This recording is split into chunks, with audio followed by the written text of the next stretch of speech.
What's up, you guys? Sean Ross Sapp. It is February 6, 2023. Welcome to Fightful. We've got Denise Salcedo here to review WWE Raw. Denise, how you doing? Yo, what's up? You know. Super Bowl Bowl week. I feel pretty good. Honestly, I thought Raw was pretty fine today. Just wanted to throw that out there. But we're going to be throwing a lot of that out there. We're here to talk WWE Raw. Lita's return, Beth Phoenix on Raw, Cody Rhodes and Paul Heyman with a killer promo. Leave a thumbs up on this video if you guys don't mind. Share it on social media. It would go a long way. But hey, if you want to get your question or statement read on the air, you can donate a super chat. You can donate a humper chat. Some of you might say, what the heck are humper chats? Well, you go over to humperchats.com. You can get your question or statement read on the air. We will discuss it, answer your question, whatever it is that tickles your little fancy. We have... You're going to say tickles your pickle. I mean, that too. We have an insane number of interviews coming over the next few weeks. Jeremy is doing a lot of coverage for the upcoming JCW J-Cup. I'm dropping an interview with Taya Valkyrie on Tuesday, the first one I've ever had. Dropping a WWE interview on Friday, I think. We've got Jeff Jarrett on the Wrestling Perspective podcast on Sunday. We had Swerve Strickland on yesterday with Lars Fredrickson and Dennis Farrell. So make sure you guys check out all the insane coverage that we have.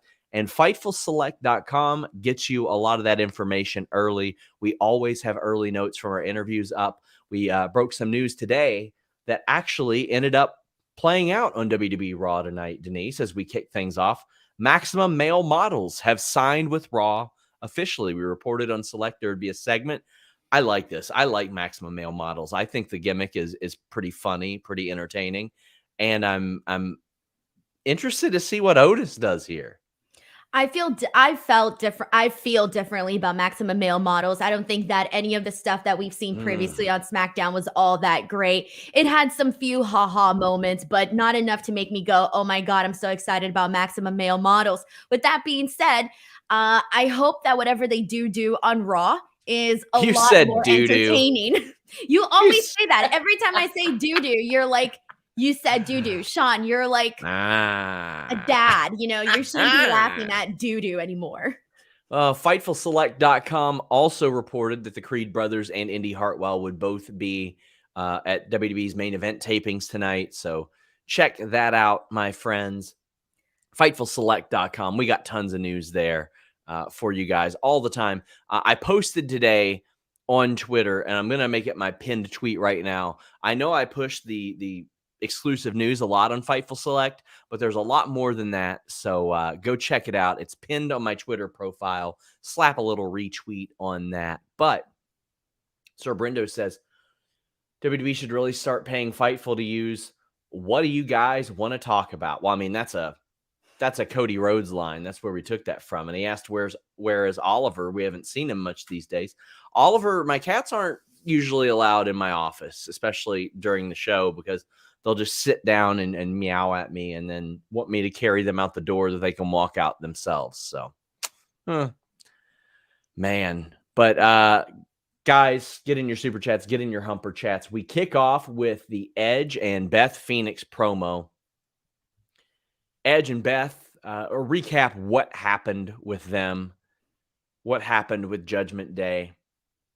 Judgment Day come out. There is no Rhea Ripley. She is back home right now. But the match is set for Elimination Chamber, another one that FightfulSelect.com reported. It is going to be Edge and Beth Phoenix against Finn Balor and Rhea Ripley at Elimination Chamber. I am pumped for this match. And obviously, I got to say this, Damian Priest is pumped for Money in the Bank because he's already talking about qualifying 5 months ahead of the time. Damian Priest doesn't usually stumble in promos. This was one. He made up for it in the match later, but this was more about setting up the Elimination Chamber match, and that show's looking real good so far. Okay, so a couple things here. I thought the Damian Priest part was pretty funny, though, but he bounced back for it. He kind of, covered for it and was, bounced back from that. So that was pretty funny. But it was one of those things where I was like, was he going to go with Money in the Bank? Because he caught himself ahead of time before he actually said the entire thing, which I thought was hilarious. But here's my question is, why didn't we just get Beth Phoenix versus Rhea Ripley at Elimination Chamber? To me, that's a more appealing match than this tag team match. I would have preferred to see Rhea and Beth go at it and see Rhea and her have like a banger of a match, with Rhea obviously getting the win ahead of her, leading up to WrestleMania. I want to see her get these really big wins against people like Beth Phoenix. Would be a great freaking start. So to be honest, I was a little bit bummed that this had to be a mixed tag team match, because I kind of know what to expect from those. And to me, it's a little less entertaining to get a mixed tag team match than to actually get this one-on-one match between Beth Phoenix and Rhea Ripley. So I was a little bit disappointed. I think this is the right thing to do, because with Beth coming back, I think her and Edge are going to win. And I think Balor's probably taking the pin. Yeah, Balor might even take that.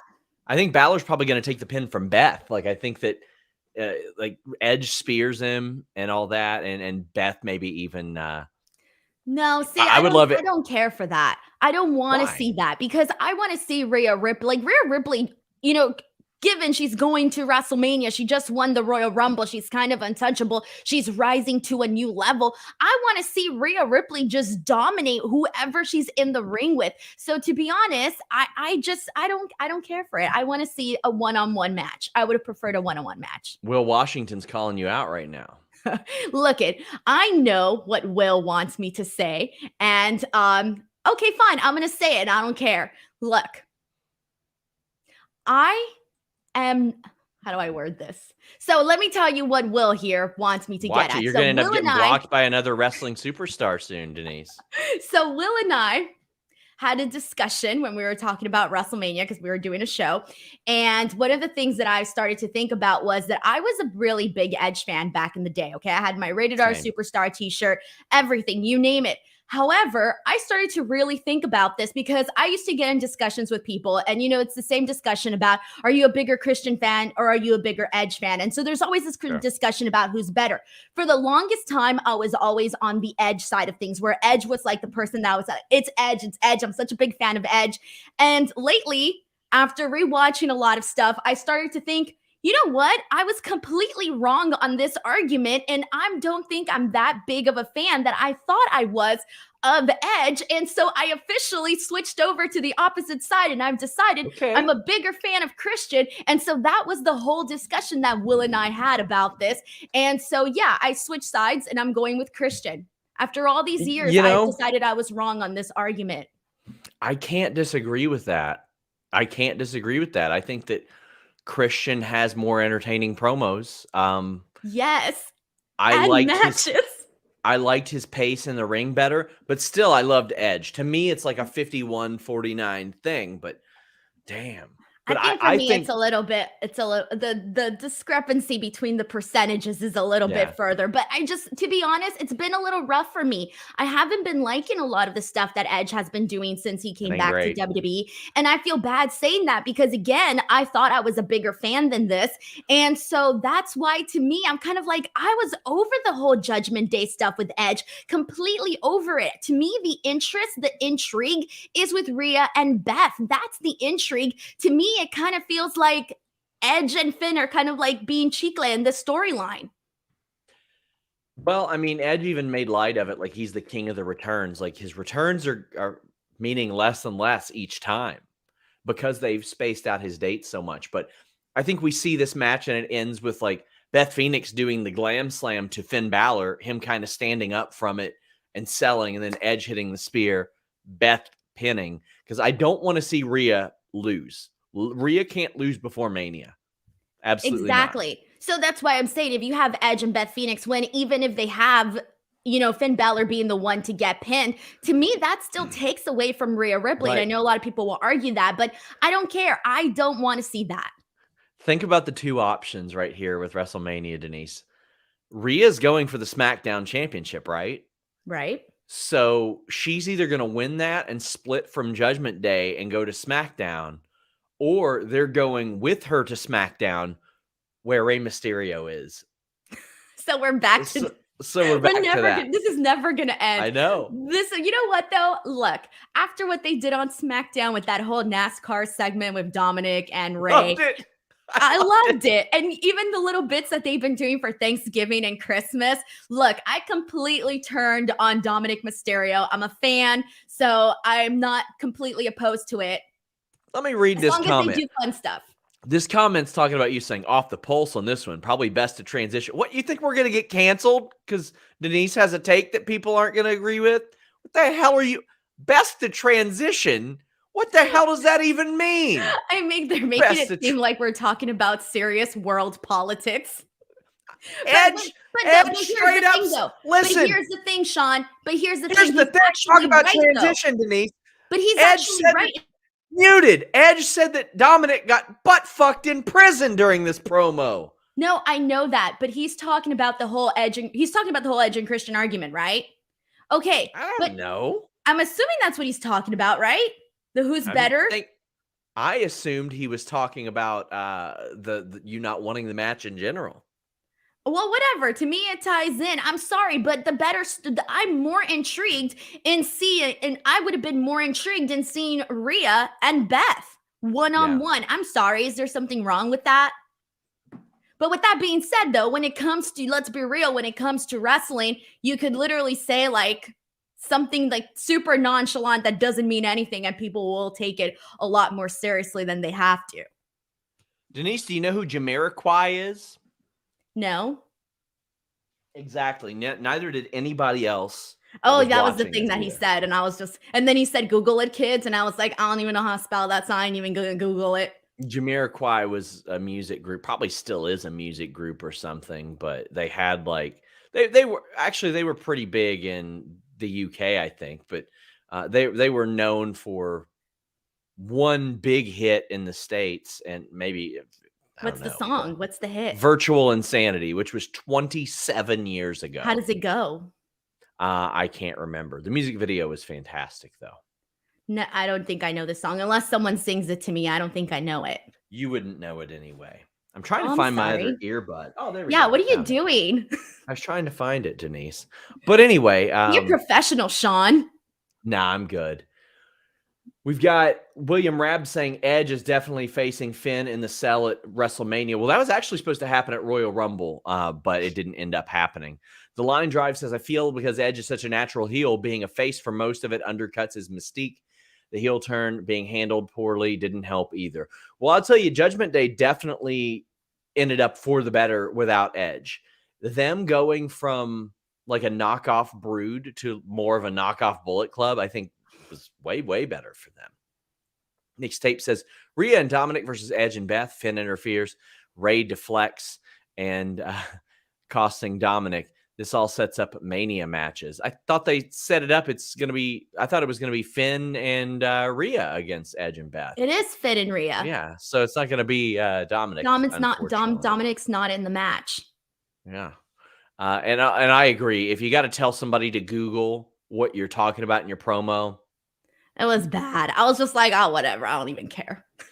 Broadway Joe says, do you have Dom take Ray's mask? It would be nuclear heat, which you could use to make a new baby face. But Ray going out like that is tough. I don't think Dominic will ever be a hotter heel than he is right now. I think right now. So you're for him taking his father's mask? I don't know about that. It's a little too much for me. I can't sign up on that. It was a bad idea like 20 something years ago. I think you should probably just keep it now. And because I mean, like, what happens to it then? How can you monetize it, merchandise it, or capitalize off of it? Pro Wrestling Podcast says, it's me. Hi, I'm the problem. It's me. Do you even know what that means, Sean? Yeah, it's a Taylor Swift song. Okay, just making sure. Well, we did get Damian Priest defeating Lucha Dawkins. AE775 says, who do you guys have winning the chamber matches as of February 6th? Ooh, I think Asuka is going to win. Who do you think wins the men's? So for the men's, I am probably, that's okay. I personally want to see a title change. So I'm not going to go with Austin Theory. I don't think it should be Johnny Gargano because they haven't really booked him very well. I like Bronson Reed, but he really just got there. Damian Priest, I don't think it's going to be him. Montez Ford to me would be an interesting one, and it would be setting off something entirely new. But with that being said, I have a feeling it's most likely to be Seth. Yeah, I do too. I think they're going to lead towards Logan Paul at Mania. And actually, I think that Logan Paul versus Seth Rollins for It's the going to be US good. title, that'd be very cool. I think that would be very, very great. I'm actually really looking forward to that once it becomes official. Yeah. And while Damian Priest had some hiccups on the microphone, he did not in the ring. And he and Angelo Dawkins they went at it. They are two absolute dogs in the ring. I love that Dawkins got this opportunity, that Dawkins got even though he didn't win it, he got the opportunity to qualify for the chamber because people enjoy watching him in the ring now. He kills it all the time. He keeps getting better. And this is a one-on-one match that I hadn't ever really considered. And WWE has been very, very good at that, giving really fresh matchups. And we see people that haven't worked one-on-one against each other just over and over again. And we're seeing them absolutely kill it. And that's what I thought that Dawkins and Damian Priest did. The way that they wrestled in this match, Denise, made me feel like it meant even more than what it did. Yeah, so I was a big fan of this, and I think where you touched on seeing some fresh matches and things that we're not used to seeing all the time, you definitely nailed it there because there were a couple of those that we saw. This was definitely one of them. For some reason, when this match was going on, I'm like, have we had this before? And if we had, I feel like we hadn't because I would have remembered it being really good. And this little back and forth between Priest and Dawkins was phenomenal. There was 2 moments where Dawkins hit 2 different times where he hit 2 insecurities.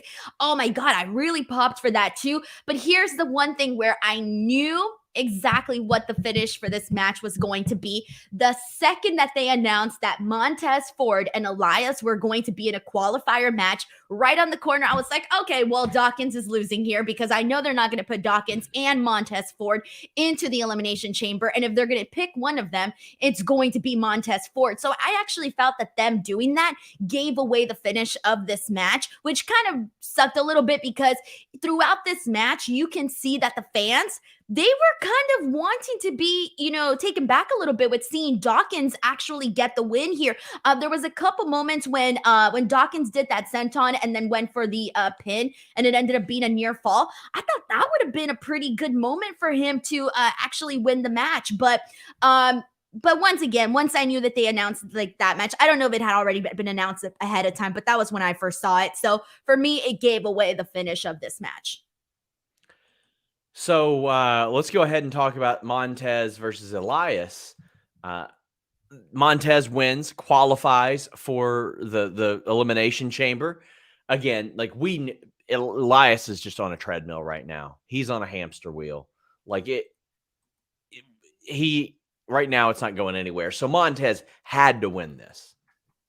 Yeah, the match wasn't that good. If you're asking me which one was the better match, it was definitely Priest and Dawkins. I didn't think this match was that good with Ford and Elias. But with that being said, I knew Ford was going to be in this match, and I'm happy for him. And he's the one where I'm just wondering, what if? I think if he were to win the Elimination Chamber, it would be very exciting and very refreshing, honestly.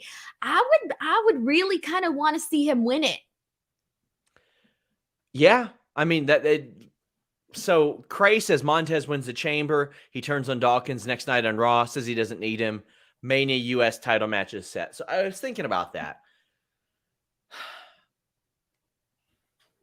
A reformed Hurt Business with a pissed off Dawkins could be very, very good. What I would like to see happen sometime is, Dawkins goes to turn on Montez, but Montez sees it coming.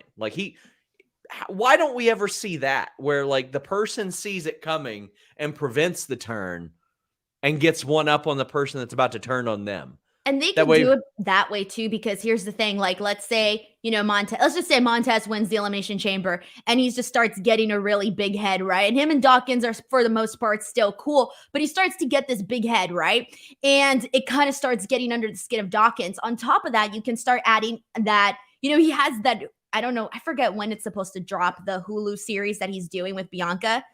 On top of that, it could be later this year. So later this year, he has that coming. Doesn't he also have an album coming out or something? I don't know. I think he does, doesn't he? I feel like I saw that somewhere. But I feel like all of these outside things and these outside opportunities and ventures that Montez Ford is getting, plus if he were to become the champion, all of that could add to kind of getting under the skin of Dawkins, where Dawkins finally gets feds up and it's just like, I'm done with this shit. I'm out. I don't know. That could be something. I thought this was the right decision. Montez needed to advance here. Absolutely needed to advance here. We got the Bloodline recap. That angle just keeps on being fantastic. What's the percentage? Wood says, I've enjoyed what WWE has done lately, but I got to be honest, Sean, it's been hard to stay excited lately because morale could likely go to an all-time low in a few months if WWE gets sold. Or if it sells to Disney, it could go to an all-time high because I've had numerous wrestlers talking about how they would love to be able to get those Disney discounts. I was about to say, when do you think they're going to get a discount? Denise, we could be covering Kevin Owens and Sid. And I'm not talking about Sid Vicious. I'm talking Sid from Toy Story. Oh, God. Against Johnny Gargano and Buzz Lightyear. Oh, God. This could be the WrestleMania main event in the future. Nah. You know what I would want? Okay, so you know the little castle, right? When you enter Disneyland and there's the big castle. If they just Kevin's put a little ring right there. Huh? Kevin will jump off of it for sure. Oh, God. But if they were to do like a little ring right in front of the castle, just throwing that out there. Oh, and then they could have the villains on the outside as lumberjacks. Okay, I'm going too far on this. Give me Disney characters as lumberjacks. Or sorry, there's just a bunch of ideas. Or a street fight down that freaking boulevard. You know those boulevards that they have in Disney? Think about it. A street fight there. Just throwing that out there. God. Oh, I know.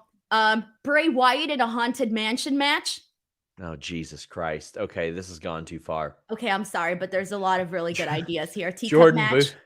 Jordan Booth says, go careful tonight, Denise. It turns out it's a suspendable offense to insult Sean Ross Sapp, as Grayson Waller discovered. I was telling Denise off the air, it was very amazing that people who legitimately dislike me got worked that hard from that.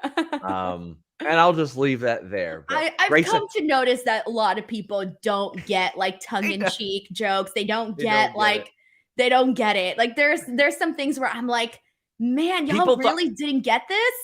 People thought that Cody was like didn't like you, because I was like, I have legitimately walked up to Cody and him say, wow, Denise is on NXT. That's really awesome. Yeah. And I knew that was going to happen too, but I was fully aware of it. You know, it's going to have stuff like that's going to happen, and there's not that much you can do about it. But what's funny too was that for a lot of the people that do dislike me, that do hate me, this was like validation for them. They were so excited. It was like, oh my God, yes, I've been saying she's so loud. Fuck her. Thank God Cody agrees with me. And I knew that was going to happen. So it was just one of those things where I was like, okay, well, you know what? I got buzz. And I know that some people, the people that don't like me, are going to use that against me, not realizing that it's not the way that they think that it is, you know? Speaking of buzz, G Bro says, OMG, Cody is Buzz Lightyear. Yes. Send us, super chat us, humper chat us, your best Disney WWE crossovers. Okay, because remember I did that AEW thread with the AEW superstars as as Toy Story characters? Or was it Pixar characters? Toy Story characters? I need to find that thread and retweet it, but maybe I should make a different one for like WWE. It's my favorite movie franchise right there. Toy Story. Toy Story? Love it. Yeah. Did you hear? Go. Did you hear the great Mark Briscoe story that he told at the memorial? No. He said that one of the reasons that Reach for the Sky Boys was their thing is because his brother loved Toy Story so much, which is the coolest thing ever. I love that. I have a question for you, Sean. Sure. Are you more of a Buzz Lightyear fan or a Woody fan? Oh, man. I like Woody's attitude, but Buzz Lightyear is the way cooler. Bro, suck it. It's all about Woody, okay? Woody's number one. I remember when I first watched Toy Story and Buzz Lightyear came in here trying to step on Woody's turf. I was angry. I was like, how dare he? Woody is loyal. Woody cares about Andy. Woody should not be replaced by Buzz Lightyear. I was completely on Woody's side when he was trying to get rid of Buzz. Just throwing it out there. Completely Team Woody. You heard it here first, guys. Denise is old school. She prefers a good Woody over a newfangled Buzz. What's the percentage? Wood says Thank you for making me laugh when I was a bit upset at the thought of Saudi or Endeavor buying WWE. Truly a gentleman and a scholar. So listen, I am not a CNBC expert or anything like that. And I know one of them said, oh, Cottoncast is out. I look at it personally from me not being an expert. And I'm like, Saudi, maybe if they overpay. Endeavor, I don't know why Endeavor would buy WWE. I look at Disney, I look at Comcast, and I say, okay, it'd be really hard for them to screw up making money on WWE because they have television rights fees that they wouldn't have to pay anymore. And Ruza says, with the road to WrestleMania happening now, I hope and want AEW to do a big stadium show soon to have a big feel with them too. That'll be fun. I hope they do. I think they need to do one over the next. I think before the end of 2024. Where should they do it though? Show. Where?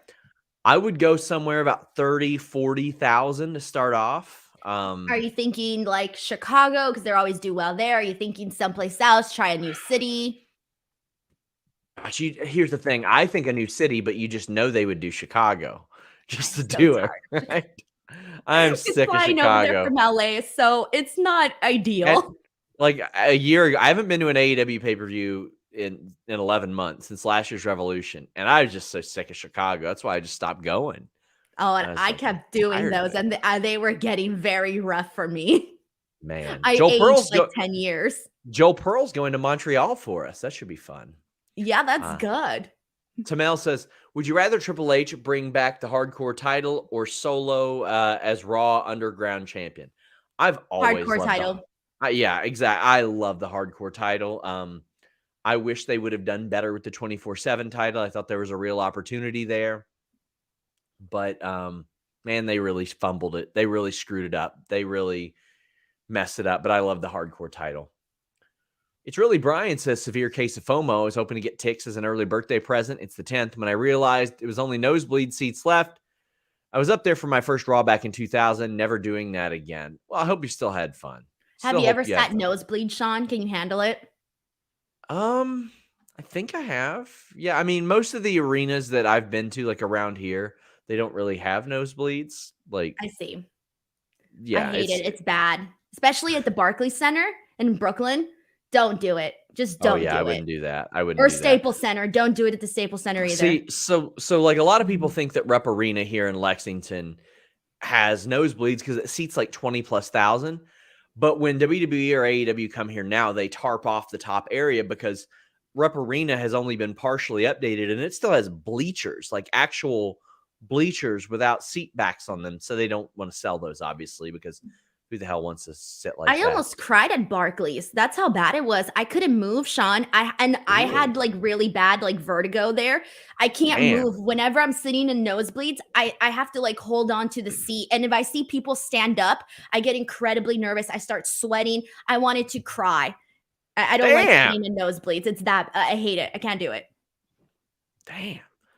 Pro Wrestling Podcast says, did somebody say Chicago? Well, you know, whether you're in Chicago or you're at Barclays, or you're in LA where Denise is, or you're here in Lexington, Kentucky, you can use NordVPN.com/Fightful. It's the fastest VPN in the world. You get a great deal. You get 4 additional months free, a great 30-day money-back guarantee. Got over 5,400 VPN servers, a verified no logs policy. You got live chat customer support. You got WireGuard for top speeds. It's a good time with NordVPN.com/Fightful. I'm getting that UFC pay-per-view this weekend, and I'm getting it at a much more reduced price than what you would here in the States because I get to use overseas services to purchase that. And when you use NordVPN.com/Fightful, you get a dedicated IP, ultra-fast connection. You get that threat protection to block malware, trackers, and ads, even when you're not connected to a VPN. You get VPN servers in 60 countries. You get MeshNet to connect to remote devices safely and to create your own private network, and a data breach scanner. They've got tons of great reviews from the likes of Philip DeFranco even. My God. Hear what Huffington Post, Wired, BBC, Entrepreneur, BuzzFeed, Forbes, so many others are talking about. NordVPN.com/Fightful. Broadway Joe says a random SmackDown outsold All Out in Chicago. They need to give that market a break. First stadium show should be Craven Cottage. UK is hungry for AEW. I think that would kind of be like a really cool way to reward those UK fans that haven't had that, is to do a stadium show there or a big show there. Well, they haven't announced more details. Remember we just got the "We're coming to London in 2023" graphic. We haven't heard anything else from that yet.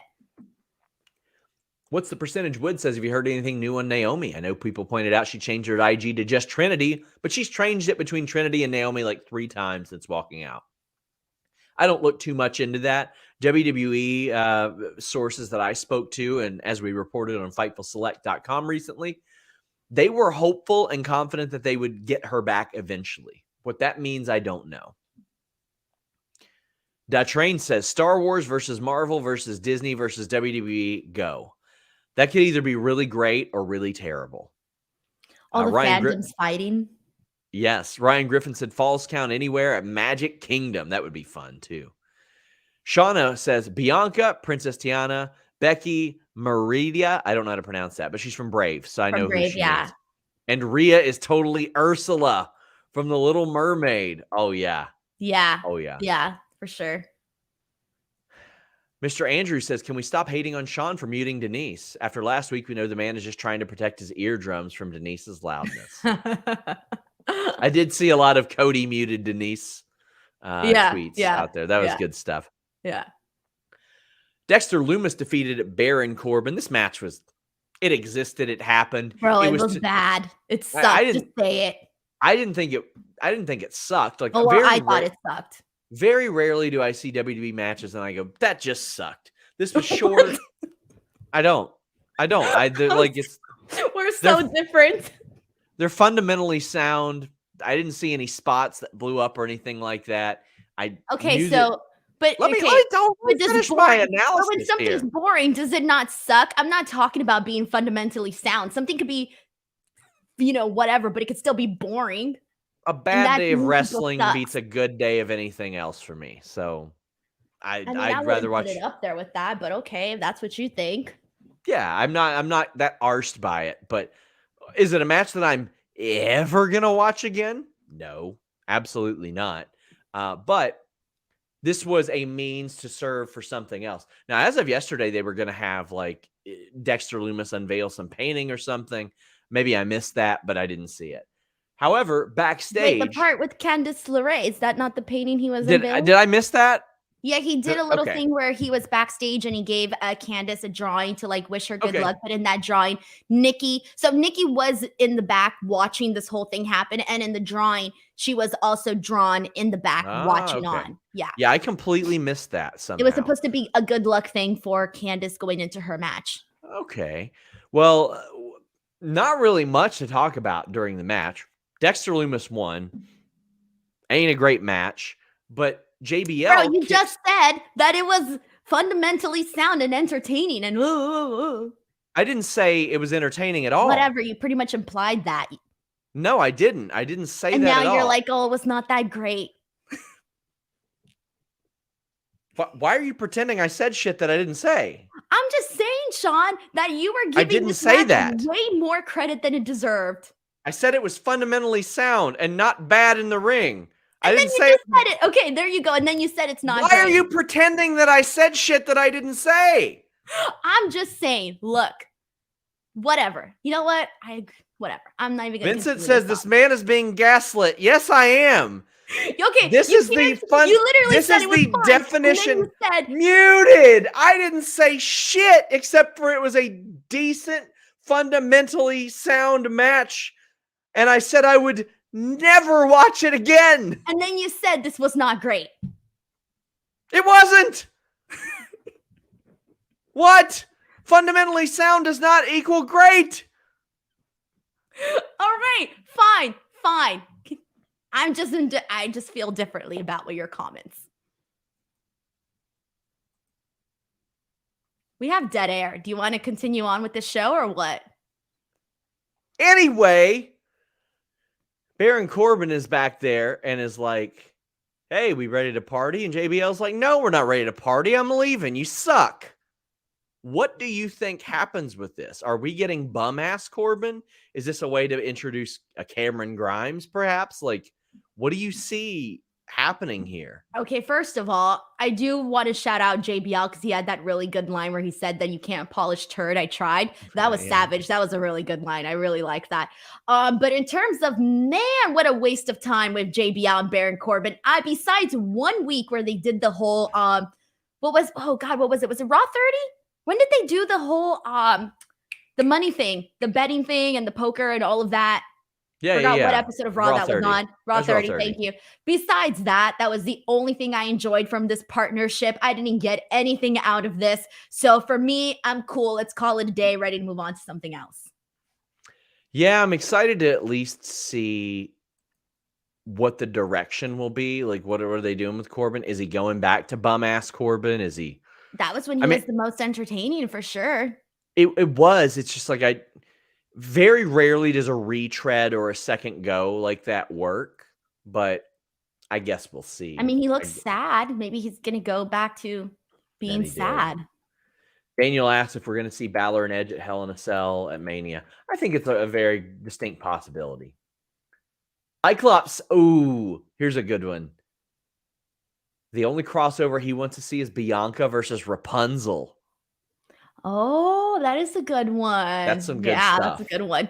What is it going to be? Hair versus hair? Listen, Bianca can also like do an attire like Rapunzel too. That would be very, very cool.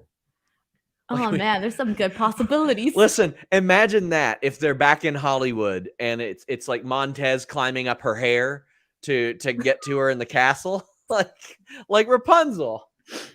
Oh my God. Sammy or Tamel says, now that Sammy's bloodline story is coming to a close, do you think there are any other superstars that would have worked in his place? Can you repeat the question? Sorry, I was still thinking about Disney.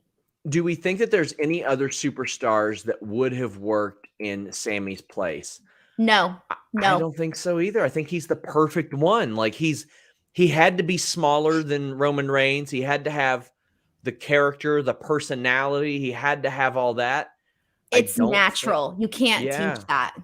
There are certain people that can be instantly likable like that and can do this type of character. You could have, if you would have plugged in anybody else in this, it would have gotten annoying. It might have been okay, but would it have been great? No.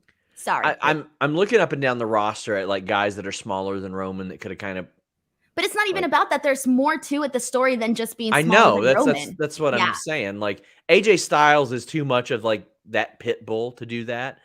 R-Truth is way past his prime. I think he could have got some sympathy for a week or two, but it isn't going to last that long.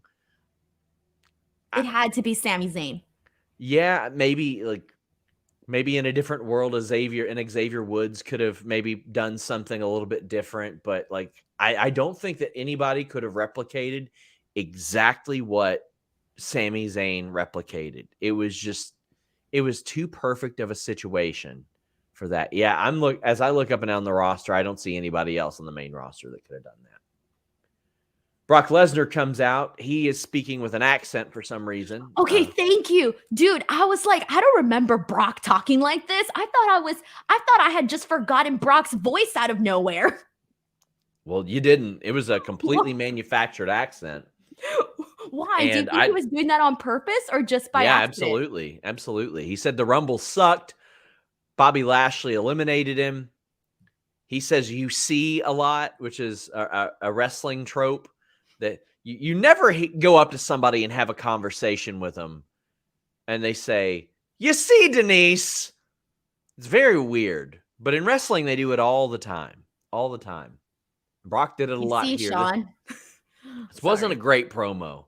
I liked it. I don't care what you say. I thought this was funny because I didn't think Brock's was good or that Bobby's were good. I mean, I'm liking the direction they're going. Good. Because Brock goes out there and it was kind of funny because he hits his line and he goes, "Did y'all by any chance catch the Royal Rumble? I did too. I thought it sucked. And then there was this like a long enough pause before he continued on with that sentence. So if you just have that one sentence and that one little clip, it almost feels like something entirely different. So I thought that his delivery of that was pretty funny. And then when he said the whole thing about, oh, I think about Bobby Lashley with this, I think about Bobby Lashley with that. And then he goes, I crawl into bed at night with my wife. And then he pauses and he starts laughing and he goes, but 4 or 5 hours later, all I can think about is Bobby Lashley. I'm sorry, that killed me. That killed me. And it's only Brock that can go out there and do these kinds of really. If anybody else, if this was anybody else's promo, it probably would have been terrible. But because Brock is, I can't describe it when he's the comedy type, when he's comedy Brock. He cut the best promos in UFC of anybody that was there. And it's funny because he's not known as a great promo in wrestling, but when he's in that environment, the UFC environment, he was a way better promo than anybody else. Like, he was phenomenal there. He talked about ripping a horseshoe out of somebody's ass and beating him over the head with it. Then he pointed over at Sable and he's like, I'm going to go get on top of her after this. He's like, I'm going to drink Coors Light because Bud Light doesn't pay me anything. It was good shit. You get awkward vibes from Brock sometimes? Because I got it from today. Like, he kind of comes across as a little bit awkward, but like in a fun, not in a bad way, like in a funny way. Sort of. I mean, like on the McAfee show, like he knows he's every bit as bad as he is. Like, he knows he's a badass, and I'm sure he knows he's intimidating to people too. So for him, trying to relate to people, it's probably something like it's hard for people to do that. Like, yes, that's what difficult. I don't know how to describe it, but that's the part that makes me really like when Brock does these kinds of promos because it's funny. I liked this. I don't care. I like this. Well, Lashley comes out. They're doing a promo, and yeah, I didn't think it was great. Orion Ben says what Bobby Lashley said. Exactly. Orion Ben says Brock thought he was Brian Kelly at LSU. I do understand that reference. But Daniel Smith says, do you think we can get Brock and Bobby in the fight pit? I would love Brock and Bobby in the goddamn fight pit. I would absolutely love that. I think that match needs to happen. But Brock ends up F5ing Lashley a couple times, one extra time because the crowd wanted him to, Denise. I love that Brock is like, to hell with it. I'm not here that much. Let's give them what they want. Yeah, that was good. The Line Drive says he wants Charlotte versus the Queen of Hearts. Patrick Reyes wants Braun Strowman versus Gaston. Let me look up who Gaston is. ¿Cuál es Gaston? Gaston in Disney. Oh, from Beauty and the Beast. Which one is it again? Hold on. Let me look. God. I don't remember. It's the big muscular guy from Beauty and the Beast. Oh, yeah. I barely remember him. Cyclops says Sleeping Beauty versus Wendy Chu. That's cute. See, there's a lot of good ones here. There's a lot of good ones. KE775 says, I'm thinking a stadium show could be at an MLS stadium would be cool for either AEW or WWE. They have some great ones all over the U.S. Yeah, bring it to Cincinnati. Please, for the love of God. Please, I beg of you. Cody says, please accompany Hardy and All Ego on Dark sometime. I don't get the reference, but I enjoy that angle. Our friend Brie Marie sends a very generous super chat and says, just wanted to show my appreciation for y'all. These always make me laugh even when I'm having a bad day. Thanks for all that y'all do for us. Well, thank you all for coming here and talking with us about wrestling because, like I said, a bad day of that beats a good day of anything else for me. So I appreciate you. Hope your day, if you're having a bad one, as you indicated, hope it gets better because we love talking with you guys. DeTrain says it could have been Sammy or the NXT version of Johnny Gargano. I love Johnny, and I think he's great at what he does, and I think he's a good performer. But there's something about like even how Sammy looks, how his hair is, and how his beard is, and like how he's built and all that stuff that lends itself to this. Well, something very great happened. Mia Yim lost her Elimination Chamber qualifier. Carmella won. This is her first televised match, Denise, under the Triple H era. And it's so great to see her back. I thought that Piper Niven looked incredible. She did the Black Hole Slam. Candice LeRae looked really, really great as well. I thought everybody looked good in this, especially Carmella coming back from that layoff that she had. And now we have a former women's champion that is in an Elimination Chamber I don't think Carmella's going to win this Elimination Chamber match by any stretch. I think it's Asuka's to lose. But Carmella being back in the fold, and more importantly, Mia Yim losing. What'd you think? Okay, so first of all, I hope Mia Yim kicks your ass pretty soon. And secondly, I do want to I felt a little bit, I agree with everything that you said about everyone looking good. I completely agree with that. I thought this was the best that Candice LeRae has looked. I thought they gave her a lot of really great moments. I loved the spot where Piper did that splash onto all the girls. I thought that was pretty cool. Piper doing the headbutt to Michin, that was pretty good too. There was a lot of good moments in this match. With that being said, I would have liked to get more from this because I think we could have. And it kind of felt like the ending came a little bit too soon. I think that they could have done a lot more, especially given that this was a qualifier. And the one thing is, though, that I didn't agree with the winner because you said it yourself. We're not expecting Carmella to win. And I don't like when we get competitors like that, especially in a situation right now where this is to go to WrestleMania.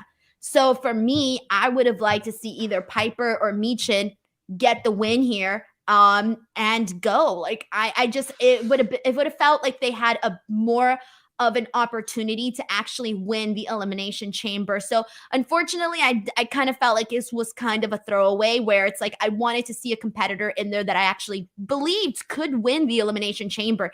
And I love Carmella, but I didn't see that happening here. Yeah, I think Carmella's always good with what they give her. And all BS aside, joking about Mia, I think that Piper would have been a good one because she's kind of got the buzz of getting her name back and the return and her being back. She's not eating a bunch of L's on TV or anything like that. So I think that she would have been a very safe one.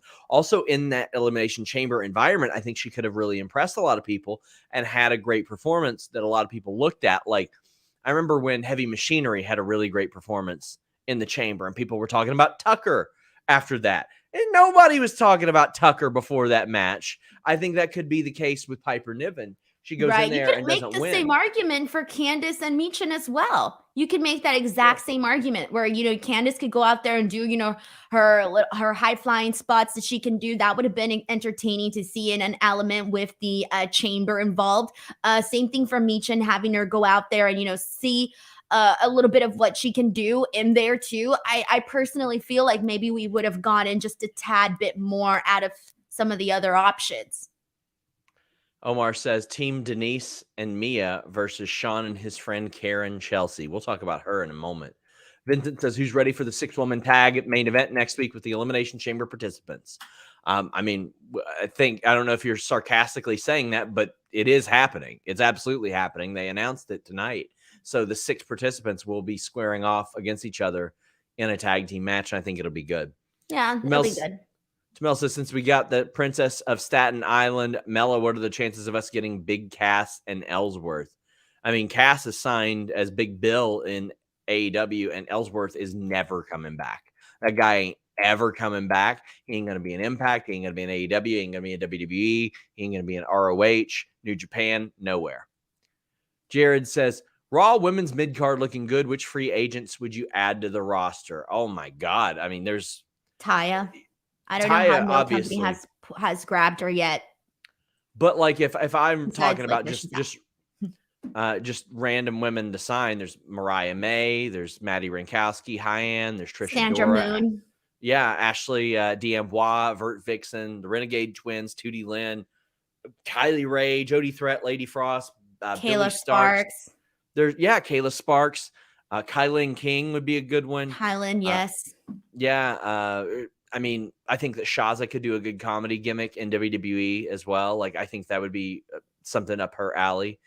There's a lot of options, honestly. Yeah, they're out there. There's a lot. I mean, if I were them, I would sign Jess McKay and have her do like backstage interviewing, like have her as Kathy Kelly's intern. That'd be funny. Friggin' hilarious. Yeah, that'd be really good. But also, gosh, I think I mentioned Trisha Dora as well. Like, there's just so many. And I hate saying any of them because here's what happens. I did a thread where I mentioned like 4 people and people said, oh, you forgot. No, there's character limits, assholes. I can't say everybody's name in the world, but there's like right now, there are like 20 to 30 women that I think probably should be signed somewhere, but it's like there's not enough spots right now.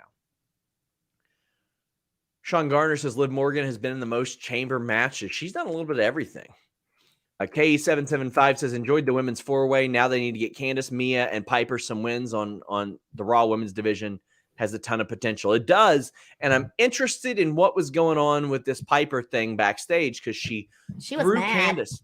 Yeah, she was mad. She threw Candice up against the thing. She didn't serve me the good fortune of doing that to Mia Yim, but Mia Yim kind of ran her off. Don't know why she's scared of Mia.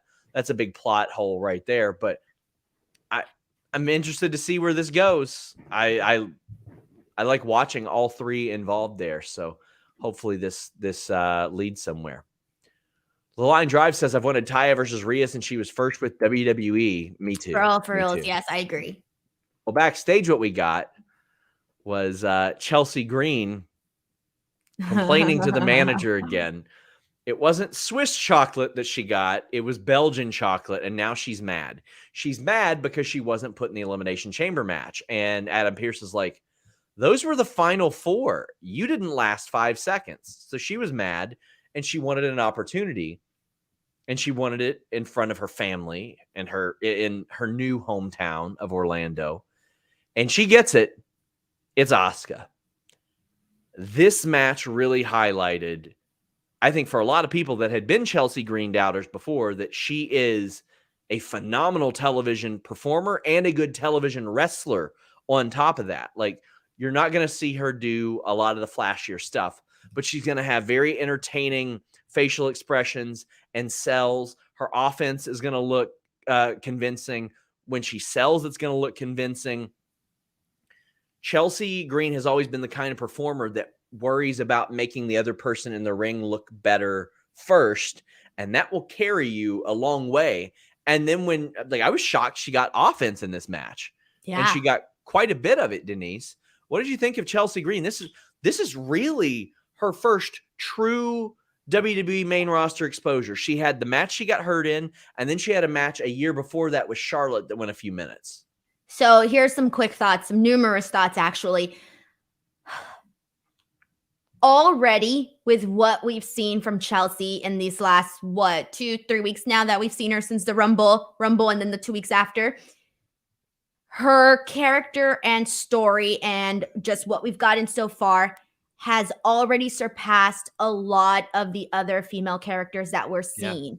There's been a lot of characters that they have tested, failed. There's other ones where, yeah, they're there, but maybe the characters aren't as interesting. And already Chelsea, with this particular character and what she's doing, instant interest, period. And the other thing that I want to point out, because this is very important, because we're always talking about, what makes a person a star, what makes blah, blah, blah, blah, blah, right? One of those things is how you present yourself. How you present yourself includes what you look like in terms of the gear that you're wearing, and the gear that she has with the hat and the skirt and everything, we've seen her wear in the past already before. But the complete set of Chelsea Green is there. I don't know how to explain it. Like, looks wise, in terms of the gear and all of that, it's there already. And it's very easy to me. Like, I'm trying to get in the head of somebody. Let's just say you've never seen Chelsea Green before, and especially, I'm coming from a female perspective here too. If you are a female fan watching WWE and maybe you don't know Chelsea Green, maybe you haven't seen Chelsea Green, I can tell you, just based off of her presentation alone and the fact that they actually given her something with this character, instant interest in somebody like that. And I mentioned that she is a fantastic television performer. Well, she's worked literally a reality series. She was on Lucha Underground. She's worked NWA TV, ROH TV, Impact / TNA, both versions of it as well. She's worked a lot of WWE stuff, from NXT, Main Event, Raw, SmackDown. She's got experience on like all of those. So she's worked and she even worked in Japan as well. Like, she's got a unique variety of experiences that maybe a lot of people don't realize. And again, I think it really displayed when she did the hot mess character, like what she could do. Working with the crowd, playing off of the crowd. It's a bunch of little things that you're already seeing that is just different. And somebody said, well, the live crowd ain't reacting. She's been around for 9 days. Like, you got to develop the character. I was going to say, we've seen her like 3 times so far. Yeah. What's the percentage? Wood says, we've seen some of the women that returned recently to no reaction. Chelsea got a good amount of heat. It says a lot about her as a worker and the character she's playing. Well, what's the percentage? Wood heard something that apparently Leo didn't. But also, I do want to say one thing, though. It's just not the women that are coming back and not getting any reactions. There's a bunch of guys that have come back that aren't getting reactions either. Yeah. Okay, this isn't just like a woman's thing, you know? And that's okay. You're not going to have 30 main eventers. You're going to have some underneath people. You've got to fill out the show. Mr. Perfect was never a world champion in WWE. Rick Rude was never a world champion in WWE.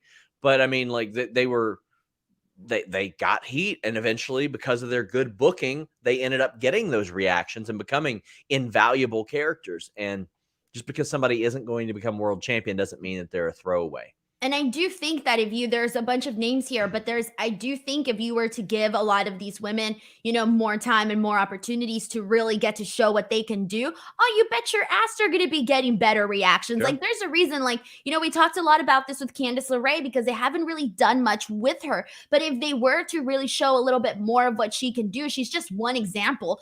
I do think she would get better reactions, period. 3 women's matches tonight too. That's great. I love that. That should happen more. We've got Jonathan Corona saying, Sean, you know how Chelsea's character is Karen. It'd be funny if Mike Rome during her entrance said, accidentally said Karen, they would pop, or they would just laugh. I think that Chelsea would probably flip out too. I mean, that's her thing.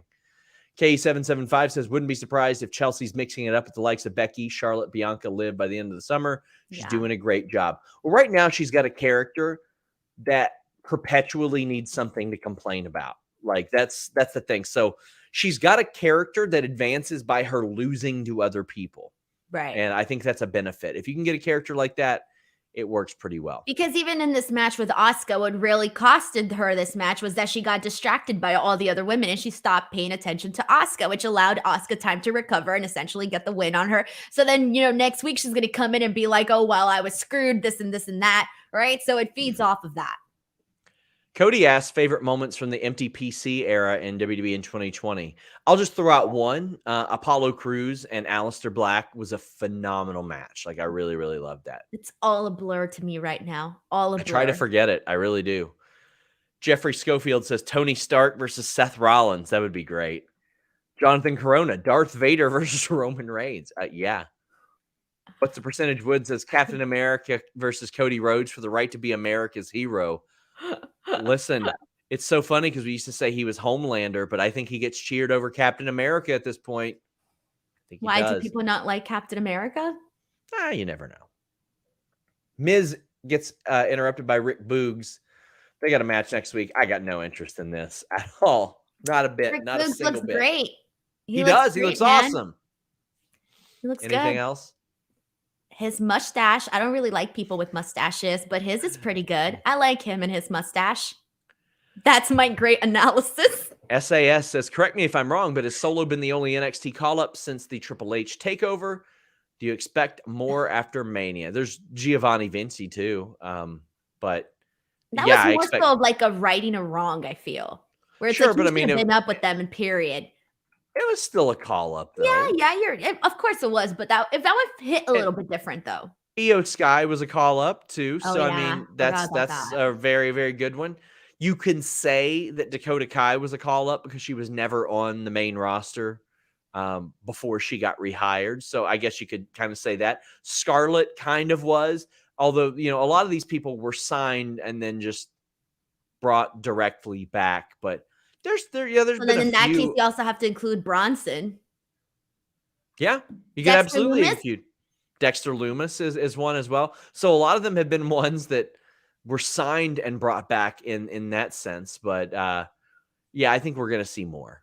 And the Garganos. I was gonna say Candice. You got to include them too. Then that so case, you've got those a little more unconventional. Cedric and Shelton are back together. Denise, I know you have just been aching for a Hurt Business reunion. You know what? I got to tell you, I'm turning here. I loved this match, man. Are you kidding me? It This was short humped, and didn't sweet. it? It Yeah. humped. It was one of the best 5-minute tag team matches I have ever seen in my life. I thought that everybody did something that looked incredible there.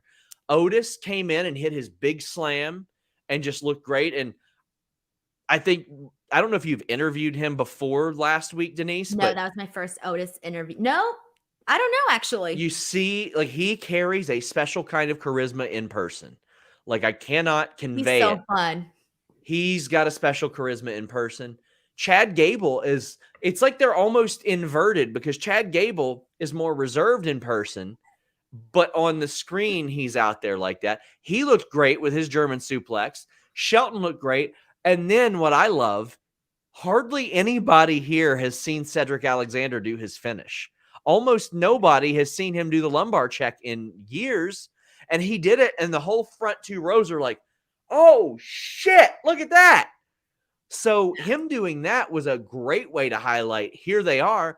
And MVP came out there with them. We saw them talking backstage. This was phenomenal. I would love to see them get more time and some stakes with this.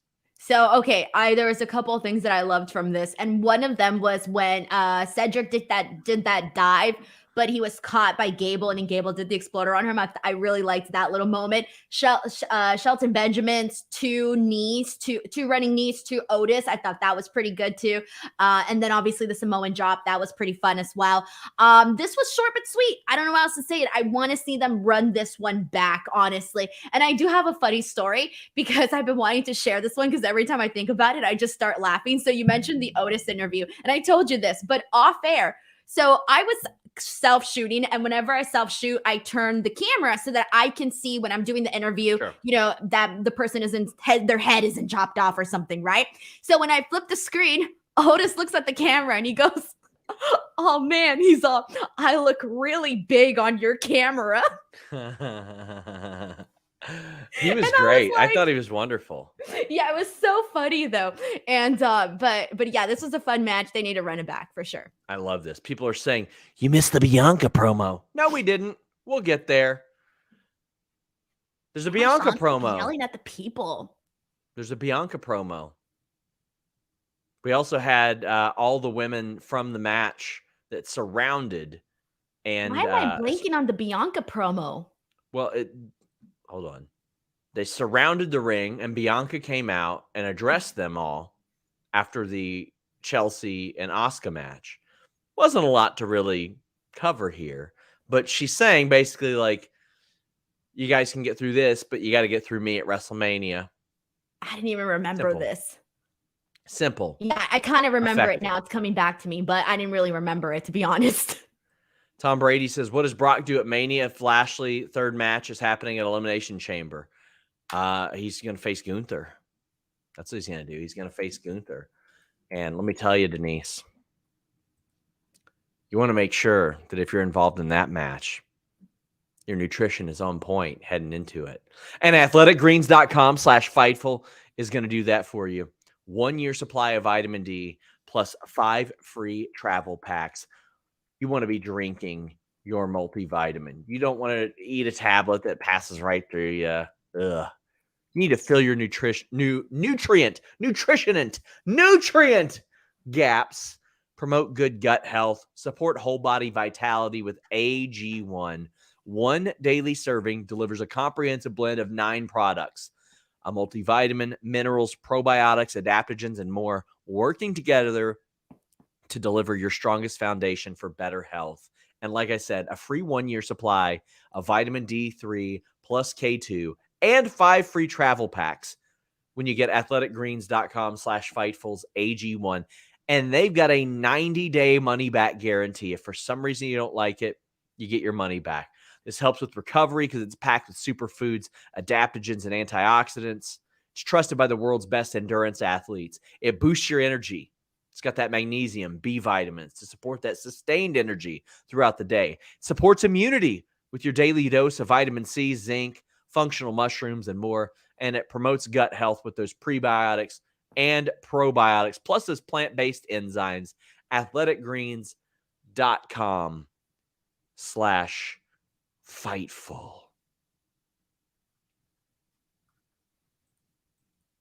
That was a long pause. Yeah, I had to find the frame. Yeah, I was like, what now? Holy crap. What? Cody Rhodes and Paul Heyman. Oh, yeah. So Paul Heyman is summoned by Cody Rhodes. And Cody Rhodes, I thought, did good. He's like, you know what? Last week I came out here and talked about facing Roman Reigns.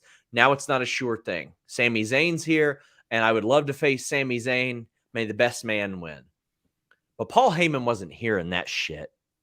Paul Heyman came out, and he was given a history lesson by Cody Rhodes, and about how when Dusty Rhodes had no money in his bank account, Paul Heyman paid Dusty Rhodes just to be in a ring with Steve Corino, who is now instrumental in WWE, by the way. And he said that he has always looked fondly at Paul Heyman as a result of that. And Paul Heyman shared a history lesson of his own. And he said, you know who was built and molded by Dusty Rhodes? Bayley was. Becky Lynch was. Even Sami Zayn and Kevin Owens were. Roman Reigns was. But you know who wasn't? Cody Rhodes. Cody Rhodes wasn't built, trained, and molded by Dusty Rhodes. Oh, Jesus Christ. And then Paul Heyman said, you know what your dad told me in the last conversation we ever had? You were his favorite son, but Roman Reigns was the son he wished he had. Meanwhile, Dustin Rhodes is somewhere livid. Dustin Rhodes is just sitting there looking at his television screen, Denise, and he's saying, I'm like, what did he say fuck me for? That's all he can say. That's all he can think. Play it again. Play it again.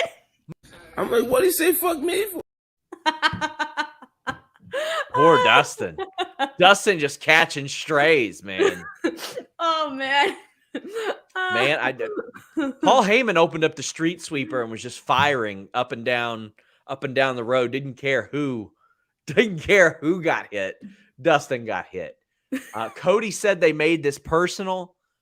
This added an awful lot to it. Oh, this added an awful lot to it. This was classic. This was phenomenal. A lot of people were like, oh, well, Cody and Roman's going to be forced. It ain't forced. I want to see this match.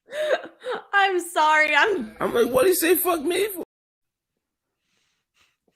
Oh, man. Poor Dustin. Okay, so, look, during this, I first off want to say that the storytelling from both Cody and Paul Heyman was extraordinary in all of this. And you knew, because when when Cody painted this whole story about, him giving them, their family being broke, and then, him getting this opportunity, getting some money, and him being thankful to Paul Heyman and this and that, right? And Paul Heyman, you knew the second when he said, like, oh man, like he started acting like Cody got him, right? Like Cody kind of bested him. Like if Cody took him off guard, right? That was the whole thing. You knew the second he started with this promo that he was going to come out there with a dagger, that he wasn't going to let, he was going to hit Cody Rhodes with something hard. The entire time that he was making his way through this, I was thinking it's coming. I don't know when, but he's going to drop a bomb on Cody right now. And it built and it built and it built till it finally got to that moment where he said that Roman, because when he said that Cody was his, here it is. This is where it's going to be. But then when he said, oh, Cody's your favorite son, I'm like, there's no way he's ending it there. Where is he going with this? When he hit that Roman Reigns is the son that he wished that he had. Oh, man, I'm sorry, but that completely one line elevated this so much. It instantly became personal. And even just the way that Cody reacted to Paul Heyman during all of this, and they had that close up where he was, I don't even remember what he said to him right in his ear or whatever. But that to me was really fucking good. Like that one moment where Paul Heyman basically just hit him with that line, that was a cherry on top. It made for what I thought was a really good storytelling promo to something that ended up being just really elevated the story, man. It became really personal after this. I loved it. What can I say? This was so phenomenal. It was so good. It was a great way to make it personal immediately. Like they added what they needed to add to it. It became more than Cody Rhodes winning this title. They needed this. They really needed this. The specific reason Cody has long said that he wanted to win this championship, specifically the WWE championship, was because his father had it taken from him. His father won it, and they took it and they struck it from the record, and it didn't matter. And he wanted to bring that to his family. And god damn, this was just amazing. It's what you want out of a pro wrestling segment. You want a reason to care. You want a reason to cheer for one or the other. And that's what this was. And I don't think it could have perfect. I don't think it could have been much better. And I can't wait to see where it goes after this, because go ahead. I want Roman Reigns to just like keep on, to throw out some personal stories, moments that he shared with Dusty that, just to make Cody jealous, right? Or every try week. to make him jealous. I remember back in promo class, and I remember when Dusty taught me this. Like, yes. Chrissy says, Cody was the right call. It's hard for me to disagree with that. Like, listen, I love Sami Zayn. The thing is, Denise, I'm very excited to just see where all this goes. I'm very excited to see. You're like, I'm just happy to be here. I'm happy to be here right now. I'm pumped for Elimination Chamber. Me too. I feel like this is one of the, honestly, I feel more pumped right now for the Elimination Chamber than I kind of did going into Royal Rumble. Not going to lie. Ooh. M. Melagrito brings up a good point. It's going to be an awful Swerve Strickland promo on Dustin this week. Oh, Jesus Christ. That's true. I didn't even think about that. Swerve Strickland is going to use this and eat him alive. He's got to, though. He's got to, for sure. Gonna be like the bronze medal son, Dustin Rhodes. Oh, no. That's so sad. That's so sad. Says, Cody was always the guy to beat Roman. He's the last of us. Instead of trying to turn on him, let's embrace him. Embrace that we have two of the hottest baby faces in wrestling. Yes, this is a far cry, Denise, to having two baby faces that were like, which one should it be? As opposed to who the hell could it be? In the Vince McMahon era, Denise, the answer to who beats Roman Reigns was, beats me. The Rock, maybe? Man, we got asked that question every week. Every week. And the best answer was the biggest star of 20-something years ago. Now it's 2 stars today. Yeah, that's good. I'm glad, because I didn't know. Back then, I don't think I would have guessed any of this to happen. Yeah. Broadway Joe says, Cody and Roman promos are going to be out of this world. Given how Roman has said how important Dusty was to his development, Dusty Rhodes' greatest creation versus his son. Ooh, I got chills reading that. That's how Paul Heyman needs to bill it. It needs to be that. He needs to say that this is Dusty Rhodes' greatest creation versus his son. That's good stuff right there. Yeah. 100%. Put that on a poster. Broadway Joe, that was a phenomenal assessment. Taylor Cannon says, if I were you, put that out there. Taylor Cannon says, Sean and Denise, hope you are both well. I just wanted to say that the segment with Heyman and Cody was gold. It was gold. It was special. I loved it. I loved how everybody recognized it immediately. They're like, oh, okay. Cody's been thinking about this for a while. Paul's been thinking about this for a while. And I had a feeling too, because who was it? I think it was Cody. Cody recently did an interview with, I forgot who, and he spoke about this. He spoke about, his dad not having trained him or done things with him like he did with other people. And literally, I was just reading the quotes from this interview like a couple of days ago. I'm just so goddamn pumped for this. I can't wait. Jonathan Cronus says, Heyman crying. You don't see that happen a lot. Cody broke him. That was good too, because I for a second was fooled. For a split second, I was fooled that Paul Heyman might not have a comeback, but I mean, obviously he was. We knew it. Of course. We knew it. But still, for a split second, I was like, oh, what's going on here? How are we going to get back to this? Because Paul Heyman has to have the last word, but how? And as it turns out, Cody can talk his ass off too. Becky does an interview ahead of this match, and she's like, I still got something up my sleeve. We found out what was up her sleeve. It was Lita.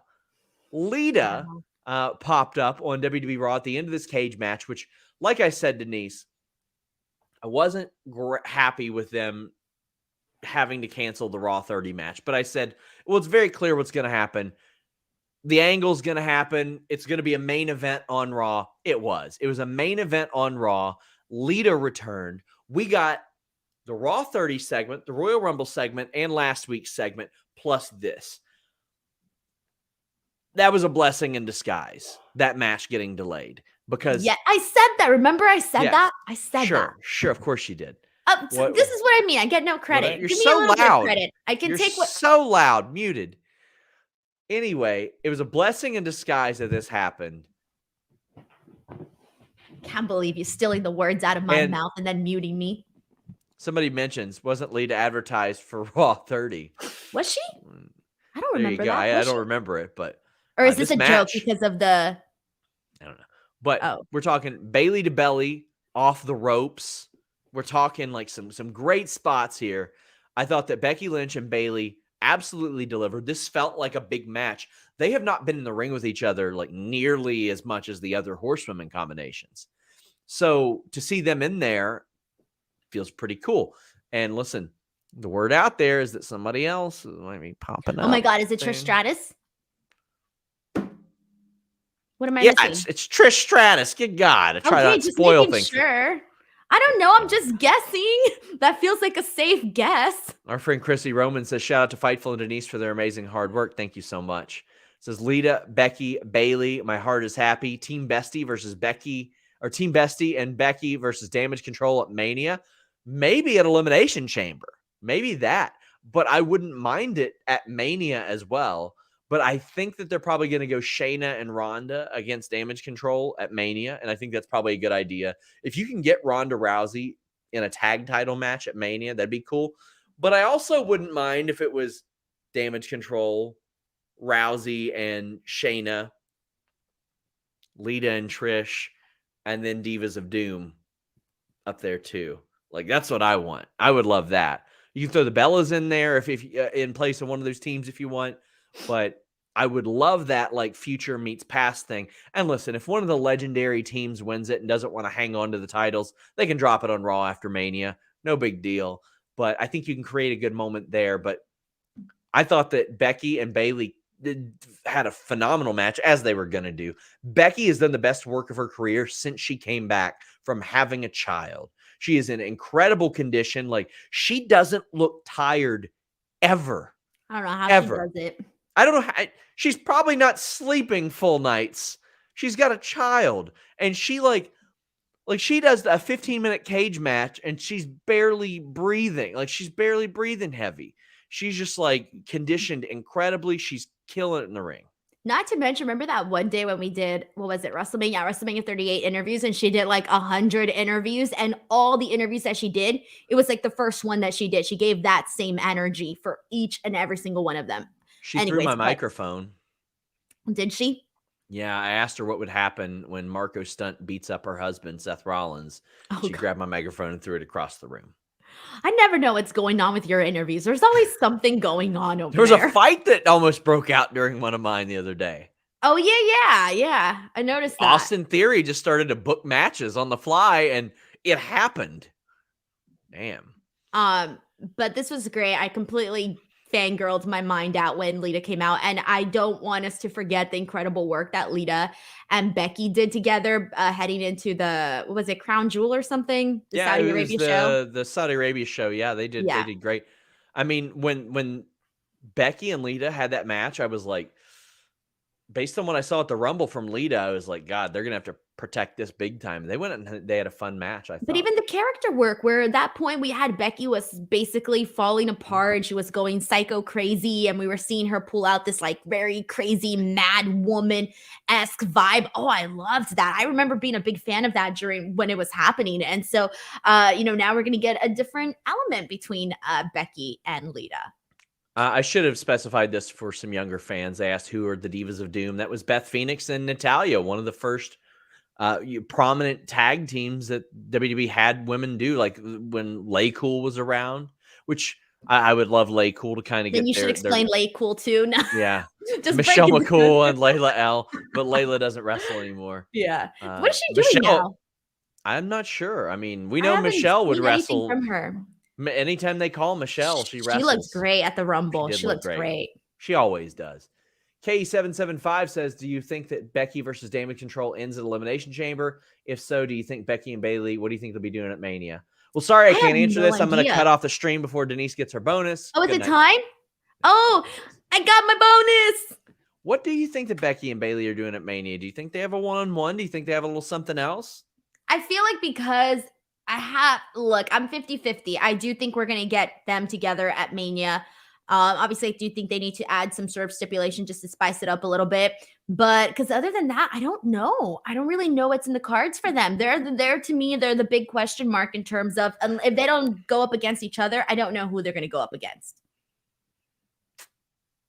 Ah, man, that's a tough one. Because I was completely off on this one. I thought we were going to get Bianca. I thought we were going to get freaking Rhea and Becky. Like, that was my original opinion like a couple months ago in terms of what we were going to get for WrestleMania. So they completely threw me for a loop. Man, because I don't know if you can go. People are saying Ronda. I really think it's going to be Ronda and Shayna against Damage Control. I don't want to see. Wait, Ronda against who? Becky? Ronda and I don't want to see Ronda against. Okay. I think the intrigue for that has long passed. I like seeing Becky in singles actions especially on a card like this. But I want to give this person an answer. I mean, might be Bayley. And I'm sure they could have a great match. It's just I want to see Becky do something she can sink her teeth into because she is such a good performer. And I mean, that's the thing. Like, yeah, Becky wanted to give her that Mania match at one point when she was doing Ding Dong Hello or hosting Mania or whatever it was. Yeah. SAS says, I know it's a long shot, but Becky and Bayley versus Naomi and Sasha at Mania, that would legitimately be amazing. If they could somehow pull that off, that would be a big, big match. That would be very good. The chances feel kind of slim, don't they? Very slim. How slim are we talking? I'm just saying this. Fightful broke news tonight that Sasha Banks would be doing a Comic-Con in Kansas City the same day that SmackDown will be in Kansas City. Oh, what are the chances? The Line Drive says, not sure what's more shocking, Lita's appearance or the fact that Heyman paid someone for a cameo during late stage ECW. Side note, I need Shotzi and Lita tag team at some point. Listen, the era of ECW that I grew up on was the ECW on TNN era. And at that point, you would see all kinds of people pop in there. You'd see Scott Hall pop up there, Sid Vicious. You would see Dusty Rhodes. You would see all kinds of people pop up there. Like they were having some really fun stuff there. But guys, thank you all so much. We got a lot of content coming your way. FightfulSelect.com is going to have so much good stuff this week. A lot of early access to interviews this week as well over the next couple of weeks because Jeremy Lambert's doing a bunch as well. We're rolling out all kinds of stuff, but exclusive news every day, over 30 podcasts a month on FightfulSelect.com. Denise, what do you got going on? All right. So, there's tons of content up on my YouTube channel, Royal Rumble vlog, Royal Rumble content. There's like over 20 videos that I posted. There's just a lot to take out there. I'm dropping an interview tomorrow that will go up pretty soon. I did a recent interview with PCO that's up there too. And I'm almost at 90K on YouTube. So if you guys want to go check out that channel, please go check that out. YouTube.com/Denise Salcedo. Guys, thank you all so much. I appreciate you all a ton. Until next time, we're out.